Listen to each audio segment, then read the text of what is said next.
Assalamualaikum warahmatullahi wabarakatuh. Nama saya Dimas Surya Pratama, Prodi Pengembangan Masyarakat Islam. Analisis bencana di 3 negara. Yang pertama yaitu Amerika.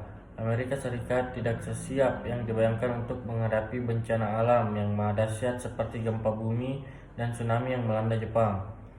Pelajaran yang kita tuai dari bencana seperti badai Andrew yang membunuh 26 orang di tahun 1992, badai Katrina tahun 2005, dan serangan 11 September 2001 seharusnya membuat Amerika lebih bersiap diri dibanding apa yang kita ada sekarang.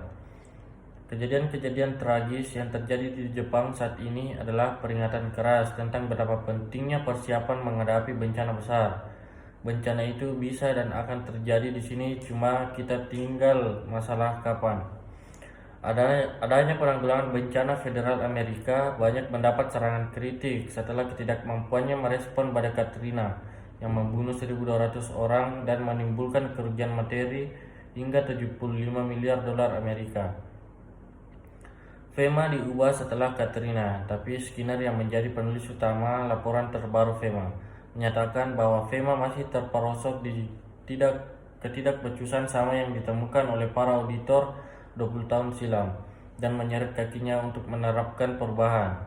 Senator dari Partai Republik Susan Collins mengatakan data dari Survei Geologi Amerika menunjukkan bahwa 94% peluang gempa bumi berkekuatan lebih dari 7 pada skala Richter akan terjadi di California dalam 30 tahun ke depan.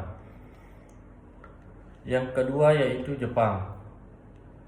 Jepang merupakan salah satu negara di wilayah Asia yang memiliki keragaman dalam problematika bencana alam. Hal tersebut dapat terlepas dari posisi Jepang yang berada di titik pertemuan 4 lempeng tektonik bumi, yaitu lempeng Pasifik, Eurasia, Filipina, dan Amerika Utara. Kondisi geografis tersebut membuat Jepang dianugerahi berkah banyaknya gunung berapi aktif. Letak Jepang yang berada di titik pertemuan 4 lempeng tersebut membuat Jepang cukup sering diguncang gempa bumi. Berita terkait guncangan gempa bumi cukup familiar bagi masyarakat Jepang. Berita-berita tersebut disiarkan di berbagai media komunikasi seperti dalam breaking news, notifikasi yang muncul di smartphone, dan lain-lain.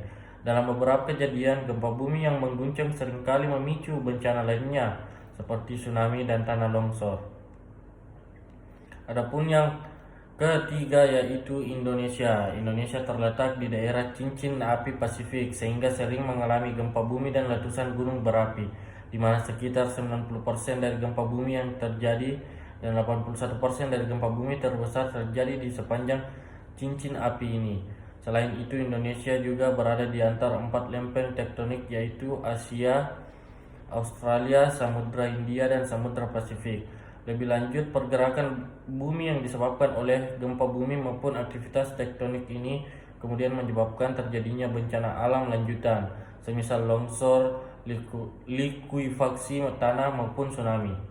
Menanggapi kejadian bencana gempa bumi dan tsunami yang frekuensinya meningkat di 2018 ini, pengurus cabang istimewa Nahdlatul Ulama Amerika Serikat bersama-sama dengan PCI NU Belanda dan PCI NU Jepang bekerja sama dengan Lembaga Penanggulangan Bencana dan Perubahan Iklim Nahdlatul Ulama mencoba mengurangi gempa bumi dan tsunami di Indonesia. Sekian dan terima kasih.